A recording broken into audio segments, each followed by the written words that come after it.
I hope businesses listening to this podcast think outside the box. While we all try and operate within the law, you can change the law, and you can do that through your Chamber of Commerce. If you have an issue, bring it up to your chamber and let them take it from there. They can turn it into a bill, get it through the system, and get it put into law. But a lot of times business owners are so focused on running their business that they don't think about how to change those rules. And that's what your chamber is for. They're to advocate on your behalf.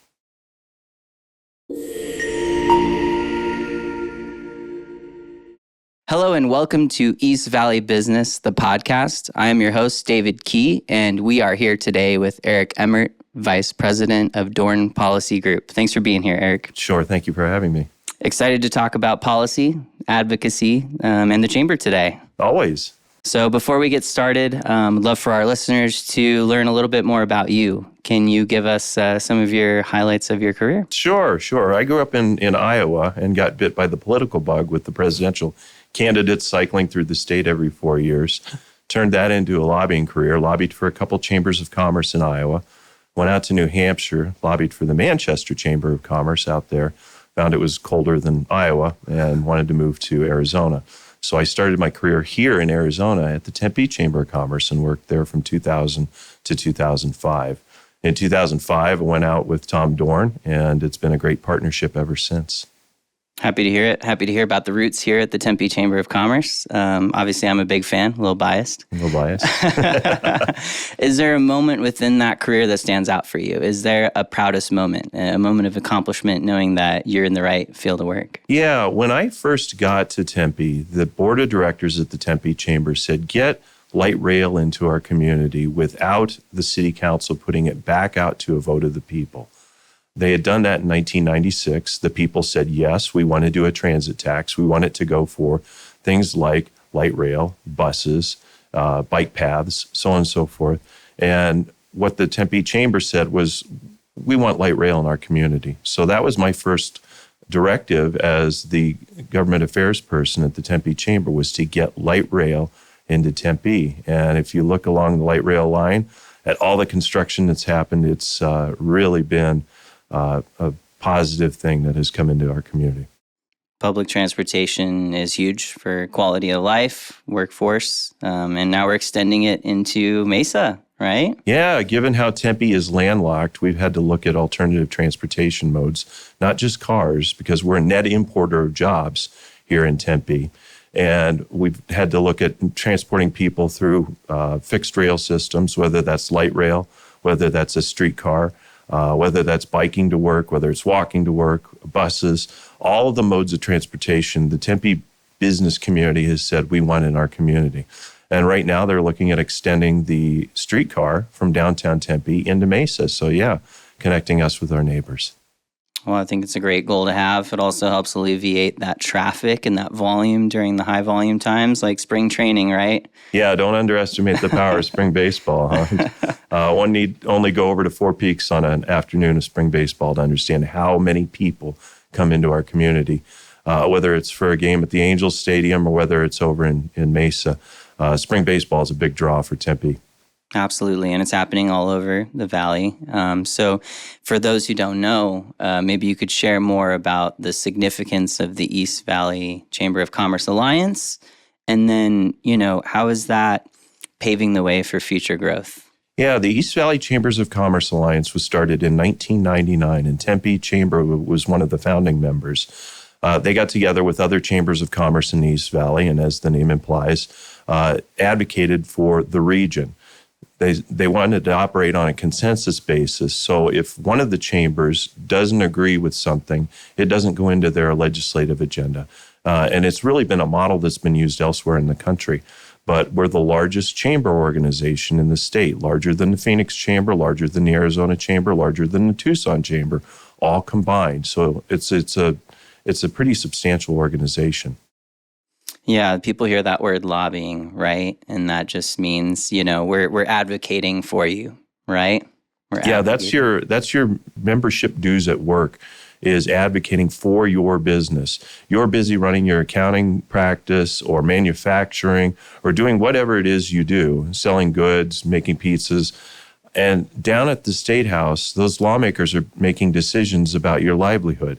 And through the Tempe Chamber of Commerce, through the lobbying, through East Valley Chambers of Commerce Alliance, you have an advocate down there talking to lawmakers about how unemployment insurance will impact your business, workers' compensation, Americans with Disabilities Act, how there needs to be a right to cure period. And these are all things that we've tackled over the years and advocated for businesses. Absolutely. And when we're doing that, the phrase I use is pro-business policy, right? So what does that mean to you? Yeah, pro-business policy is policy that is created by our lawmakers or our city council that is really business friendly, whether that's tax policy, again, unemployment insurance. We had a bill that we did just a couple of years ago where we had people coming into establishments and saying, give me a free burger or a free something, and I won't leave a bad review about your business online. Well, that's theft by extortion by definition. So we turned that into a law down at the legislature. We ran a bill, got that turned into a law, and you can't do that now in Arizona. And that's just an example of a pro-business policy that we've advocated for over the years. Absolutely. I mean, like you said, extortion already illegal. But with the help of the businesses, we can understand the complexity, the nuance, right? To say that this is now included, this can be amended to really appropriately address the challenge. Yeah, it's interesting how new technology or new innovation impacts existing businesses. And this was just an example of how the law hadn't caught up with the definition of extortion. But we got it put into statute, and it was really a good thing. Yeah, things evolve over time. We have to evolve with them. Certainly. So what challenges are ahead for pro-business policy in those efforts? Sure. Water is always an issue in Arizona, and we've been great stewards of our water. You may hear from news reports out east, Arizona's running out of water. That's not the case. We have SRP. We have the Central Arizona Project. We do have Colorado River water, and we're not running out of water anytime soon. We've been good stewards. We've planned for it over the years. But it's something we need to be mindful of as a business community and as residents and pay attention to that. Air quality, that's going to be another issue that could come up this after the election. The EPA may come down with some rules that impact our businesses, and we need to be mindful of that as well. If the legislature changes, we could see some policies that attack unemployment insurance, workers' compensation, and other issues that businesses have been good stewards of over the past few years. But there could be a change in direction, and we'll need advocacy down at the Capitol and at City Hall on those particular issues. Continually listening, continually translating, right, the needs in real time as those things pass through committee, right? Yeah, and I hope businesses listening to this podcast think outside the box. While we all try and operate within the law, you can change the law, and you can do that through your Chamber of Commerce. If you have an issue, bring it up to your chamber and let them take it from there. They can turn it into a bill, get it through the system, and get it put into law. But a lot of times business owners are so focused on running their business that they don't think about how to change those rules. And that's what your chamber is for. They're to advocate on your behalf. Yeah, it's a great opportunity to have that call to action. You know, if you have a problem, bring it to us. You know, and some people, like you said, busy running their business, they may feel like, well, I don't have time to be at the Capitol or have time to be at that city council meeting. But that's exactly where we try to step in, right? I mean, the first choice, of course, bring their story to the table, have them tell it themselves. But we can also act, in support so that they don't feel like they're doing it alone. Yep, right? That's exactly right. They're not doing it alone with the Chamber of Commerce. That's your membership dues at work.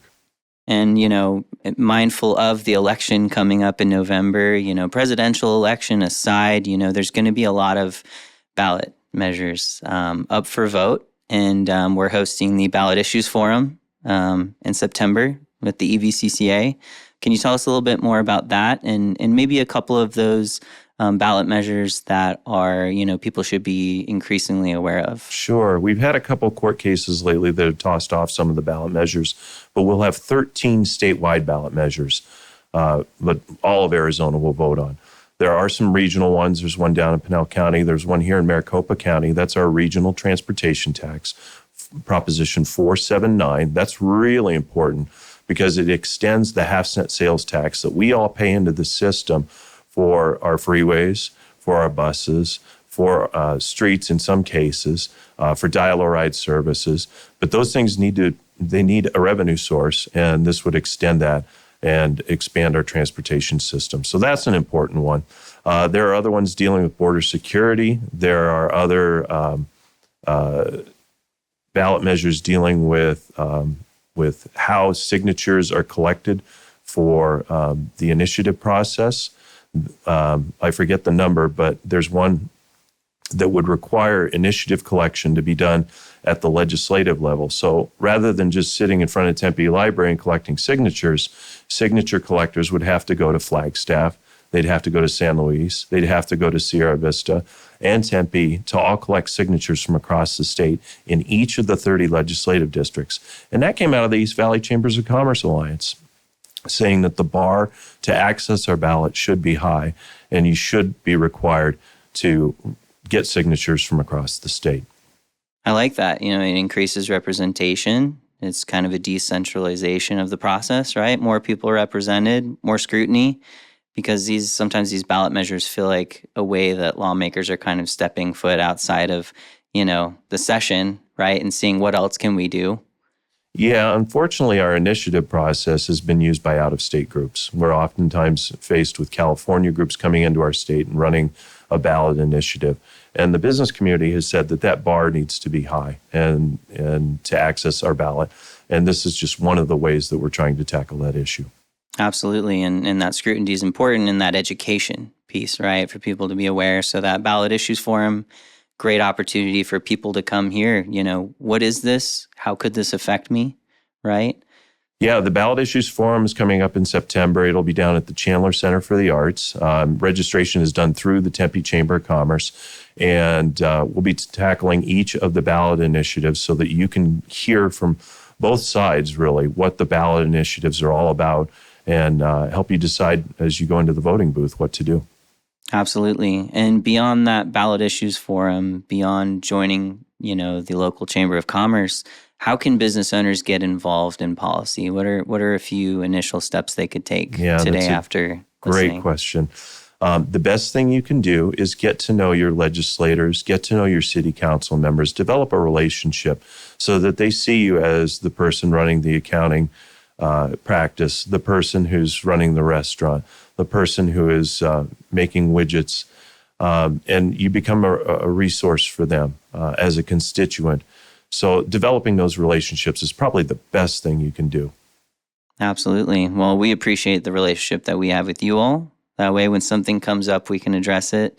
And it really is important to build that trust and that awareness in the community, right? And that's where we try to play our part. And, I know we recently met with a business owner.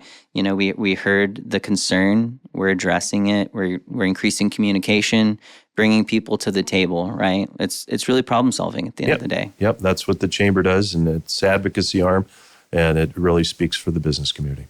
Well, I know that I can say on behalf of our entire staff, we're grateful for Dorn Policy Group, grateful for the partnership with the East Valley Chambers, from Cave Creek to Queen Creek, as I like to say.